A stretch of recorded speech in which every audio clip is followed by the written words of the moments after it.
Salam sejahtera, Om Swastiastu, Namo Buddhaya, salam kebajikan. Perkenalkan kami dari kelompok 6 yang beranggotakan yang pertama ada Anissa Christine dengan NIM A1B11909. Yang kedua ada Fatima Azahra Kaloko dengan NIM A1B11909. Yang ketiga ada Dwi Tiarasari dengan NIM A1B1190008. Dan yang keempat ada Gottfried Cesar dengan NIM A1B1190027. Dan ada RM Juhri Pasa dengan NIM A1B1190101. Dan saya sendiri bernama Fernando de la Vega dengan NIM A1B1190022. Di sini kami akan membahas kerjasama internasional yang akan dipaparkan materinya oleh teman-teman saya sekalian. Mohon kepada teman-teman saya yang memaparkan untuk pertama kali, saya persilahkan waktu dan tempat. Baik, terima kasih atas kesempatan yang diberikan. Di sini saya akan menjelaskan bagian yang pertama, yaitu pengertian dan prinsip kerjasama internasional.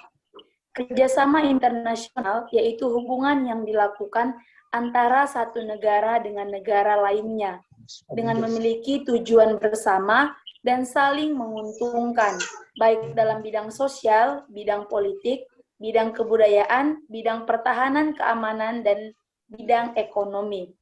Adapun prinsip dari kerjasama internasional adalah sebagai berikut. Yang pertama, tidak mencampuri adanya urusan pribadi dari negara lain. Yang kedua, guna mewujudkan tatanan dunia baru dengan berdasarkan kemerdekaan, perdamaian abadi, dan keadilan sosial. Yang ketiga, berdasarkan politik luar negeri bebas aktif. Yang keempat, saling menguntungkan di antara negara-negara. Dan yang kelima, ditujukan untuk kepentingan nasional, bukan untuk kepentingan pribadi. Baik, untuk slide selanjutnya akan dijelaskan oleh teman kami. Kepada teman kami persilahkan. Baiklah, di sini saya akan menjelaskan tentang tujuan kerjasama internasional. Yang pertama yaitu mempererat hubungan persahabatan. Menjalin hubungan kerjasama internasional nantinya akan berdampak pada eratnya persahabatan antara negara-negara yang saling melakukan kerjasama. Yang kedua, menciptakan perdamaian dunia. Satu di antara dampak kerjasama internasional ialah terciptanya perdamaian dunia. Dengan begitu, kekerasan dan peperangan antar negara yang melakukan kerjasama tidak akan terjadi. Yang ketiga, meningkatkan pertumbuhan ekonomi setiap negara. Satu di antara tujuan menjalin kerjasama internasional adalah untuk menunjang serta meningkatkan pertumbuhan ekonomi negara tersebut. Yang keempat, melengkapi kebutuhan negara. Tujuan kerjasama internasional lainnya adalah guna melengkapi kebutuhan negara. Seperti diketahui tiap negara mempunyai iklim serta keadaan alam yang berbeda-beda.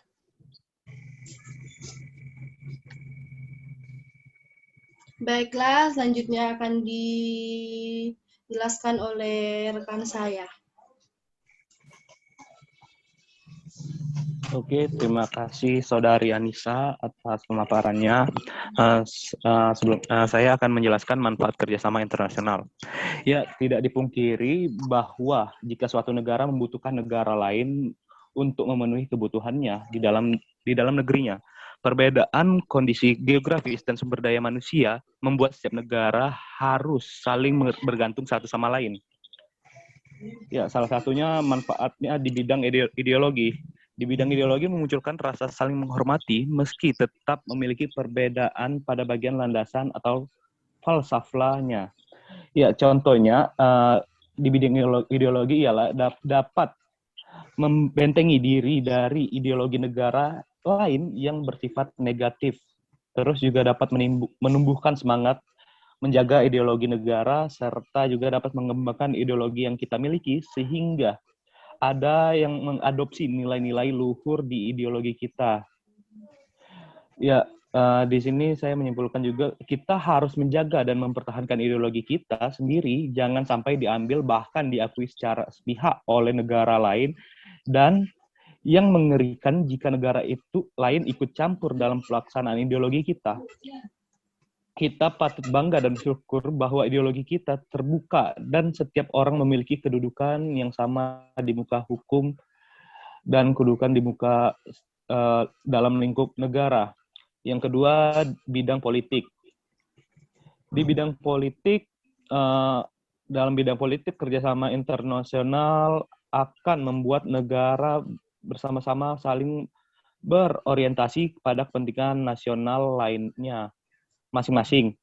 Contohnya, pemerintah dapat mendorong bantuan hukum bagi warga negara di luar negeri. Pemerintah mampu membangun reputasi internasional yang baik. Pemerintah dapat menaikkan daya tawarnya di tingkat internasional, serta pemerintah mampu menjalin kerjasama regional maupun internasional dengan negara-negara lain. Hubungan internasional merupakan salah satu hak kedaulatan yang dimiliki Indonesia. Hak ini muncul sebagai akibat dari kemerdekaan dan kedaulatan Indonesia. Adapun dalam pelaksanaannya, Indonesia menerapkan prinsip politik internasional yang bebas aktif. Dan terakhir, di bidang ekonomi. Kerjasama internasional yang terjalin akan membuat negara saling menguntungkan untuk meningkatkan kesejahteraan melalui ekspor serta impor. Memang, terjalin kerjasama ekonomi internasional akan mewujudkan hubungan perdagangan antara suatu negara dan negara lain. Hubungan perdagangan ini dapat meningkatkan kesejahteraan ekonomi masyarakat sehingga masing-masing negara kerjasama ekonomi dalam bentuk lain juga mendorong pertukaran manfaat ekonomi antar negara. Yang saya pilih dampak positifnya juga meningkatkan keuangan negara, membantu meningkatkan daya saing ekonomi, meningkatkan investasi, menambahkan devisa negara, dan memperkuat posisi perdagangan. Oke, sekian penjelasan dari saya. Saya berikan penjelasan selanjutnya kepada saudari Fatimah. Baik, selanjutnya akan saya lanjutkan. Setelah 3 penjelasan manfaat dari kerjasama internasional yang telah dipaparkan oleh teman saya akan memaparkan manfaat lainnya dari kerjasama internasional ini. Dan berikutnya yaitu di bidang sosial budaya. Dapat membuat antar negara menjadi saling melengkapi. Akan tetapi tetap berpedoman pada kepribadian yang sudah dimiliki oleh masing-masing negara. Artinya di sini kita bisa mengenal kehidupan sosial dan kehidupan budaya negara lain, tetapi jangan sampai menghilangkan kehidupan sosial dan budaya yang telah ada turun-temurun di negara kita. Kita bisa mengenal dan mempelajari hal-hal baik dari negara lain tanpa menghilangkan budaya dari negara kita sendiri. Selanjutnya di bidang pertahanan dan keamanan, yakni dapat melakukan pelatihan militer bersama guna meningkatkan kualitas keamanan serta pertahanan suatu negara. Artinya di sini kita sebagai negara yang bertetangga ataupun tidak dapat membantu ketika kita sedang mengalami kesusahan. Contohnya ketika adanya konflik Palestina ataupun Israel, kita mengirimkan bala tentara untuk membantu salah satu negara tersebut. Yang terakhir yakni di bidang pendidikan, dapat melakukan pertukaran pelajar dan mahasiswa. Hal ini bertujuan untuk menambah ilmu sehingga pada nantinya akan membawa dampak positif bagi negara. Contohnya di sini yakni pertukaran pelajar. Dalam pertukaran pelajar ini kita akan mengetahui ilmu yang tidak kita dapat di negara kita, tetapi kita dapat di negara orang lain. Dan juga kita dapat mempelajari kebiasaan-kebiasaan baik dari negara lain yang kita tidak dapat di negara kita sendiri. Selanjutnya akan dilanjutkan oleh rekan saya. Saya persilakan.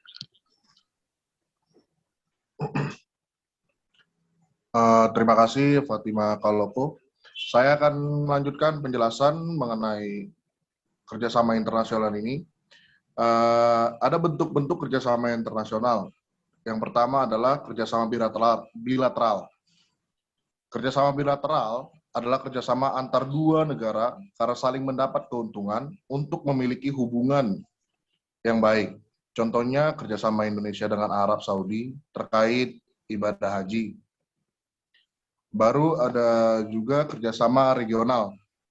Kerjasama regional merupakan kerjasama antara beberapa negara dalam satu kawasan atau wilayah.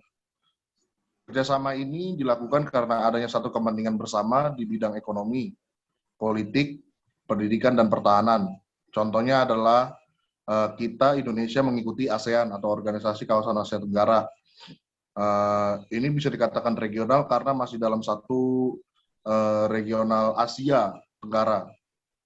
Makanya kita saat itu mengikuti atau mencetuskan berdirinya ASEAN untuk membantu atau saling membantu negara-negara yang berada di Asia Tenggara saat itu, baik dalam ekonomi, baik dalam pendidikan maupun pertahanan. Baru yang ketiga adalah kerjasama multilateral. Kerjasama multilateral adalah kerjasama yang dilakukan lebih dari dua negara tanpa batas kawasan atau wilayah. Bisa kerjasama antar satu kawasan atau bisa juga beda kawasan. Anggotanya terdiri dari dua jenis, yaitu anggota utama dan anggota aktif. Maksud dari anggota utama adalah negara dengan kekuatan menengah, misalnya Kanada. Sementara anggota aktif adalah negara kecil yang perannya terbatas atau sedikit kekuatan dalam urusan internasional. Contohnya kerjasamanya yakni Perserikatan Bangsa-Bangsa atau kita kenal dengan PBB. Contoh lainnya adalah Inggris dengan negara persemakmurannya. Itu juga melakukan kerjasama multilateral. Karena apa? Inggris sebagai kekuatan utama dan juga negara-negara aktif lainnya seperti Malaysia yang mengikuti Inggris di belakangnya. Sekian dulu dari kelompok kami. Terima kasih karena ada waktu untuk mendengarkan kelompok kami, dan mohon maaf bila mana kelompok kami ada beberapa salah kata. Sekian, terima kasih. Oke, baik teman-teman semuanya, terima kasih atas pemaparan materi dari teman-teman sekalian yang begitu baik, yang begitu bagus. Jadi kerjasama internasional itu sendiri akan saya ulang, mungkin pemaparannya akan saya ulang secara garis besarnya. Kerjasama internasional itu sendiri yaitu hubungan yang dilakukan antara satu negara dengan negara lainnya yang memiliki tujuan yang sama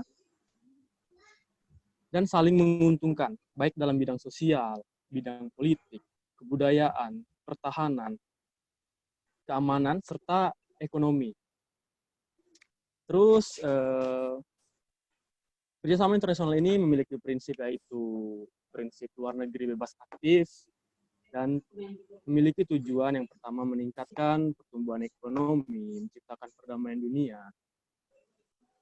Dan terdapat bentuk-bentuk kerjasama internasional ini yang pertama ada bilateral. Kerjasama bilateral itu ialah kerjasama antara dua negara yang memiliki keuntungan. Contohnya Indonesia dengan Arab Saudi yang dijelaskan teman saya tadi adalah ibadah haji. Dan yang kedua ada regional. Regional kerjasama beberapa negara di dalam satu kawasan, contohnya ASEAN.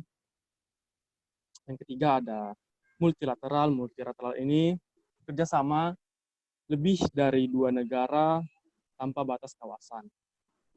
Dan contohnya adalah Perserikatan Bangsa-Bangsa, yaitu PBB. Tidak bisa dipungkiri suatu negara untuk tidak melakukan hubungan kerjasama internasional karena negara tidak bisa untuk berdiri sendiri tanpa ada bantuan dari negara lain. Sama seperti halnya makhluk sosial yang membutuhkan orang lain untuk hidupnya. Baik, mungkin hanya itu yang bisa kami paparkan materi tentang kerjasama internasional ini. Mungkin jika ada, seperti yang teman saya katakan tadi, jika ada perkataan atau penjelasan yang tidak berkenan atau yang salah, mungkin bisa tolong dimaafkan. Dan kami sudahi. Assalamualaikum warahmatullahi wabarakatuh.